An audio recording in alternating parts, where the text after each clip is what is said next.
welcome to the Cultivating Calmness Podcast. My name is Kaela Vance, and today I just want to talk a little bit about herbal remedies and tinctures. I know in the past we have talked about some of the different ways you can use herbal remedies and different like herbs or flowers or plants you can grow in your backyard that you can use for medicine. So I know I did that several weeks ago, actually probably a couple months ago now, at the start of spring when everything was starting to come up. I know I talked a little bit about many different herbs and what they can do for you and how you could potentially use them.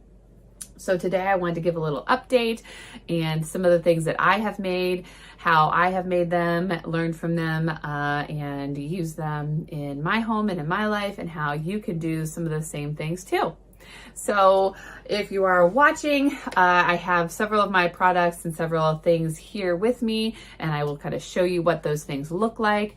If you are listening, well, I will try to describe it as best as I can, and maybe you can try some of these things on your own and you can do some of your own research. I always encourage everybody to do your research because in doing research of my own for myself and making these products, and to do a little bit more before I talked today, you find all kinds of information, some that agrees and aligns and some that is different. And so, as you know, from looking on the internet, you can find a lot of different answers for the same thing oftentimes, and they all claim to be correct or the correct way to do things.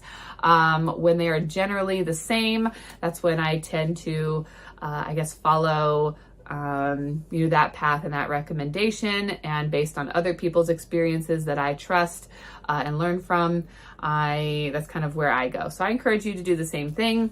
Find some sources that appear appropriate to you, and just keep in mind certain types of searches will provide you with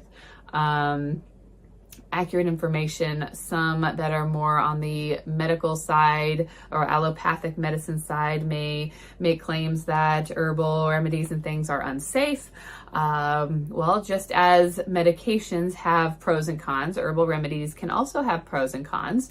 And so you need to kind of know what you're putting into your body and what it can or cannot do for you. There are certain ways that herbs can interfere with, medicines that you may be taking, or, if you're taking the wrong type of herb, it could promote the wrong type of thing to happen in your system, which could have like the opposite effect of what you want, even though it's supposed to be good for you. It's kind of like if bananas are supposed to be good for you, but you're allergic to bananas and you're eating bananas all the time. Well, if those aren't actually going to be good for you, they're going to be hurting you. So for you individually, it may take some trial and error. You may need to learn how these herbs may affect your system and your body, but I'm not going to talk a lot about that today. I want to get into how and why and what is a tincture. So to start with, I have a few examples here. Some are here on my table with me, and some I have down here on the floor, which I will bring up and show you when we get to it. So I grow chamomile. So I have a very large, I think this is a quart, maybe larger, a half-gallon container here. And it's almost full of chamomile flowers. So it's almost up to the tippy top, and I have 2 layers of my drying rack full of flowers drying right now, and I could go out to my garden and pick another half of a layer of flowers to dry. And the idea being, like, if you continue to pick and water and take care of your flowers, they will continue to grow. But this is only my second year growing chamomile, and last year I think I had 6 plants. This year I didn't count the number of plants. They self-seeded, and so I had, I don't know, a couple, maybe at least 100, if not more, plants, and I tried to pick them out. Some were in groups, some were singular plants, and I planted them in, I don't know, I think 6 rows, maybe 10, 15 long. So what is that, like 90? Maybe I planted 100 plants. I didn't count. So I have lots and lots and lots of flowers. Last year I filled, I think, 2 pint-sized jars of flowers, or maybe 1.5. This year, I'm going to fill this, if not maybe more of these. It can be tedious. I don't have a special little tool to pick my flowers, and I probably could. So I'm picking them out like one by one or a few at a time, and it can take me a half hour or more to pick my little garden space. So keep that in mind when you are planting things, that then you have to take care of them and have to do them. So that sometimes is the hardest part. So anyway, I have this jar here almost full. And if you're watching, I'm showing what that looks like dried. So these are dried in here. And so I'm just gonna collect them. You can use these in teas. You could probably put them in a bath, but you're gonna get the most effectiveness out of them in a tea or a tincture. So the benefit of a tincture, which I have here, this one I started May 11th. So we're about a month in, a little over a month in. So I could probably siphon this and filter this in, at the end of June. So you're looking at that. That is soaked in alcohol, 80 proof vodka. Actually, this is what I used here. I used Western Reserve Distillers vodka. It's organic. So when I'm making things for my family or myself, I try to buy something organic just because we know that they're not supposed to have any of the chemicals or fertilizers or things inside them like maybe potentially traditional vodka might, because they use different things to make the vodka, like potatoes or rye or sugar or any other number of things that they use to make vodka. I don't know what this one is made from, but that's why I buy organic. You can buy whatever you want, whatever suits you and your family. So you let this soak, you give it a shake, maybe once a week. And this was pretty full. This jar here, I think this is a quart. All of this vodka fit in here. So it doesn't seem like real, but that's what happens. You can pour all of this into here and there's still room left at the top, including all the flowers that are in here. So keep that in mind when you're making yours, and you let that sit. Then you will siphon it out with like a cheesecloth or a fabric bag. So I have one of those here. I've used this numerous times. Sometimes it may take a little, 2 hands or 4 hands, maybe a couple people to help. Or I pour this, I fold the bag over a jar or a bowl. I pour it in, pull it up.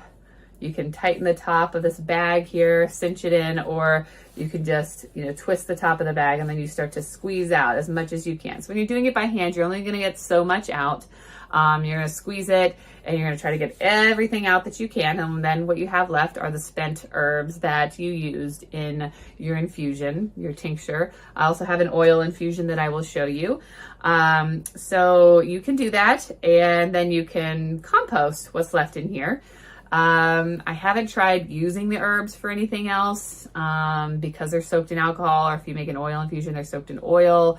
You may be able to use the herbs for something else, and you may get something out of them. You just may get less.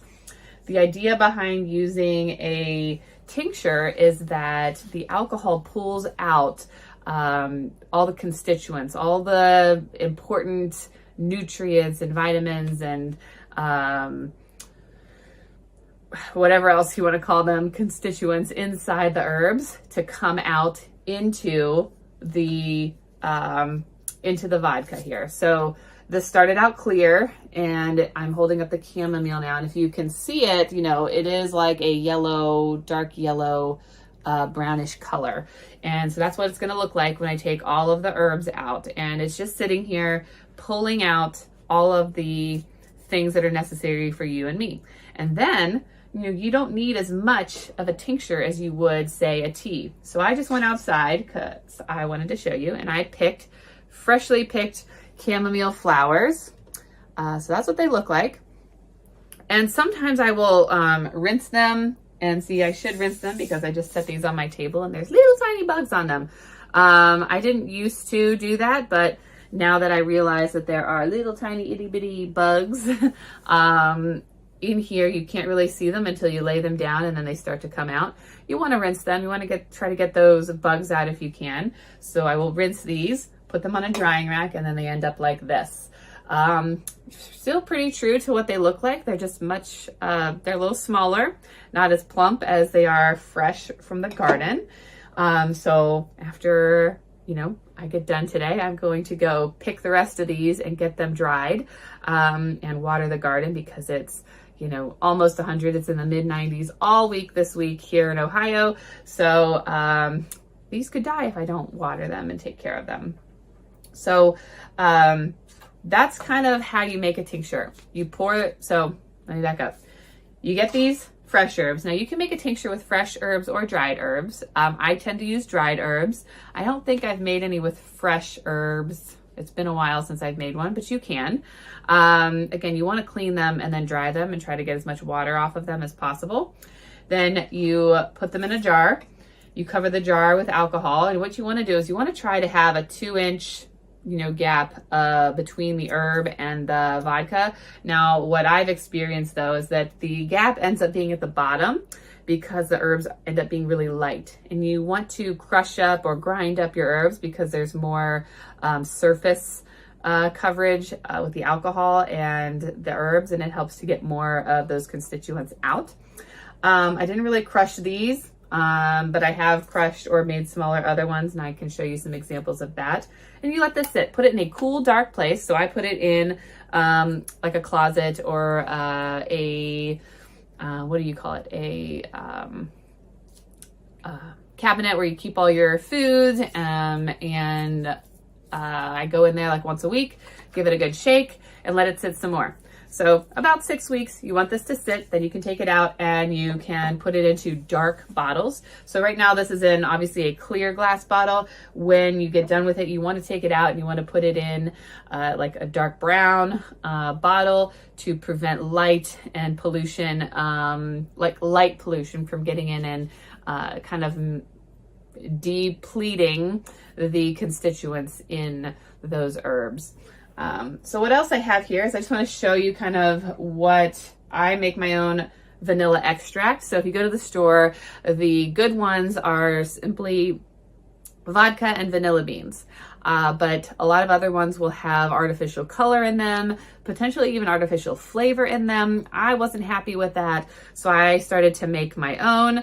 I think this one I've had for probably about 2 years. Now, I'm not like a huge baker, but I do like baking and I do like using my vanilla extract. I think I have 15 maybe vanilla beans in here. I don't remember. But what I did is I took the vodka bottle and I put the vanilla beans inside. So I had to pour off, a shot or two to make room for the vanilla beans. You slice open the vanilla beans, you scrape out all of that pulp, which is all those little teeny itty bitty tiny vanilla bean seeds. So when you have vanilla bean ice cream, you see all the little black specks. That's what it is, the pulp and seeds from inside the vanilla bean. I put that in here and then I drop the seeds in and then you let it sit. Now, this is where there's some discrepancy. I read a lot of or follow Earthly Wellness or the Modern Alternative Mama, and hers recommended letting it sit for a month, 4 to 6 weeks. Other people have recommended at least a year to help pull out and make it a sweeter flavor. I obviously left mine in, so I just let it sit in there and I continued to use it. You could do that if you wanted to. That's probably what I will continue to do because it worked for me. So this is one I started a few days ago because as you can see, I was almost out. So I just used this and I probably need to add more vanilla beans because from some additional research that I did, I guess I didn't realize, how many you actually needed. It was recommending 1 vanilla bean per ounce of vodka or liquid that you use. So oftentimes people will use a vodka for an extract for vanilla beans, but sometimes people will use bourbon. So actually I was going to try both, but I may not have enough vanilla beans now that I know I probably need to put more in here. So it's only been a few days and this is already a light brown color, but I put 8 vanilla beans in here. According to that, 1 bean per ounce, I need to put like 13 more in here, which is all the vanilla beans that I have. I may or may not do that. I don't know yet because it worked out for me. It smells delicious and it's healthy. It's good for you. It's not hurting you with additional colors and additives that are really unnecessary. So if I hold these two up together, this is what one looks like with the vanilla beans in it, a light brown, and the other one is very clear. And that's just after a few days. And so that's what's going to happen with your tinctures. It's pulling out all of the constituents, all the things that it needs to from those vanilla beans, from those flowers, from those herbs that you put in there. And those things are going to go into your body when you use them. So I started to mention that you don't need as much. So if I were to make a tea with these flowers, which I could do fresh or dried, you know, I would need a lot more flowers to get the same amount of, same benefit that I would from a few drops of the tincture. Okay. So it's not that your chamomile tea isn't benefiting you and isn't healthy and isn't good for you. It is. You just may get more benefit from the tincture form than you will a dried herbal tea form, which is okay.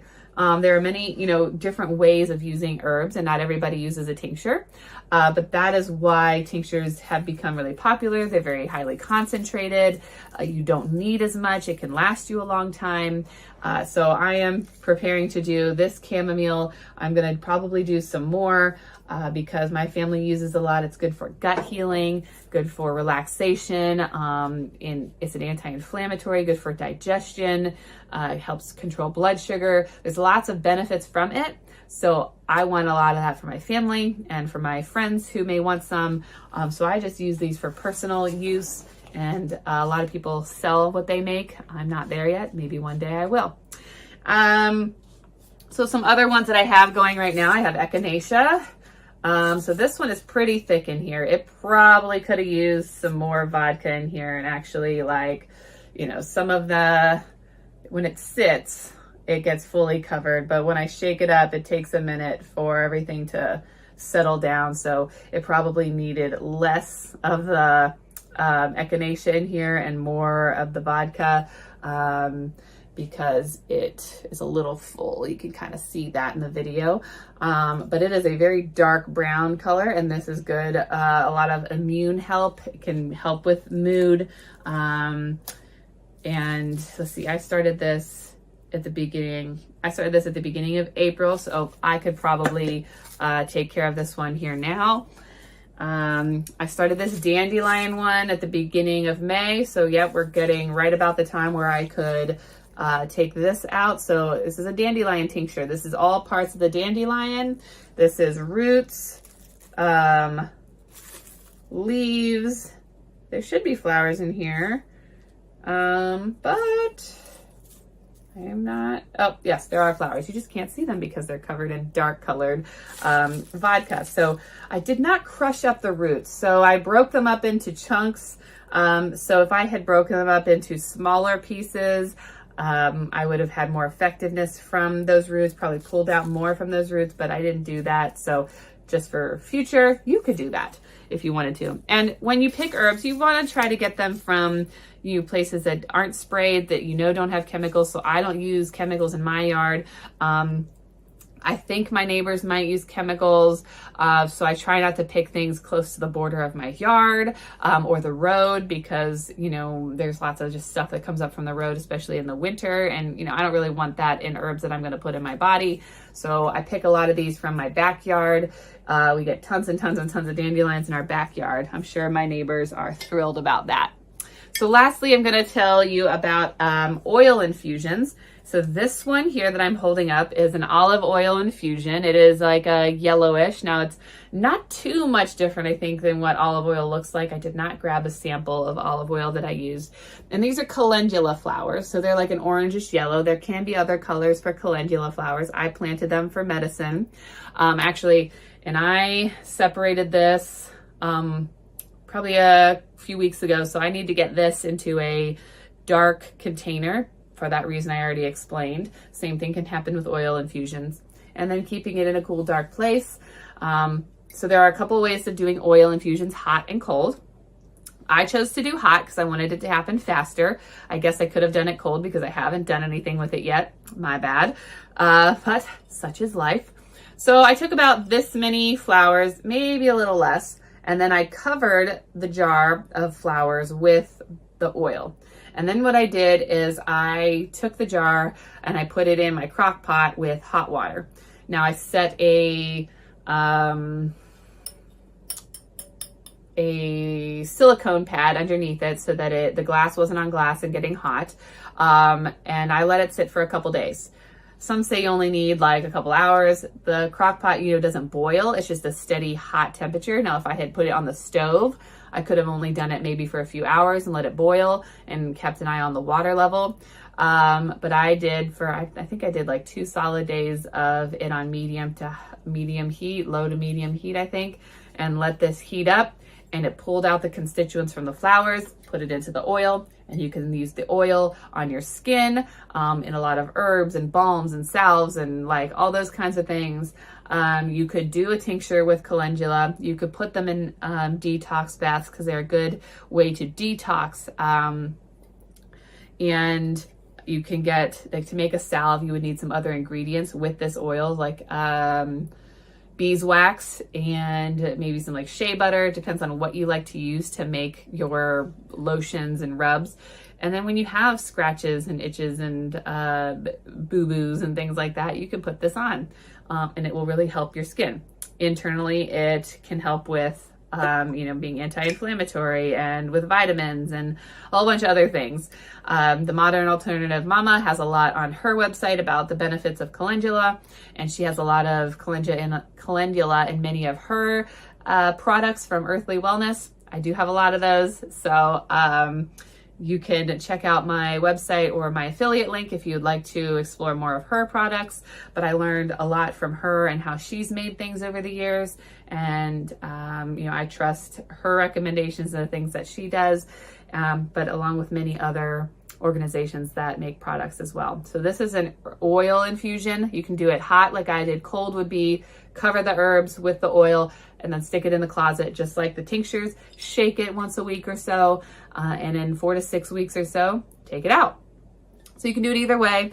From what I've read, these oils can last about a year if preserved in the right way. So I need to get this into a dark jar to help preserve this better and or start to use it. And then it should last you a while. So I hope you learned something from today. I wanted to share some of that with you and let you know some of the progress that I've made. These were started, weeks or months ago, and I am now getting to the point where I can use them. If you want to use things for gifts, or if you're thinking ahead for winter, elderberries and echinacea and vanilla, that's a good one that people will use as gifts for people. If you want to do that, get started now, so that you have the time to let those herbs sit, to pull out those constituents so they are very healthy and full of all of the things that it needs to then use in the times that you need them. So I have an elderberry brewing upstairs. I'll probably start another one because the elderberry's been soaking for a while, way over the 6 weeks that it needs to. And they can benefit you. So I hope you learned something. Check out, your own research. There are many sites out there. Many people do this. So if you are having trouble, you don't remember, you don't know what to do, there are many sources out there. Check a few. If they're about the same, go for it. Give it a try and see what you think, and let me know. Thank you for joining me today for the Cultivating Calmness podcast. I look forward to talking with you next week.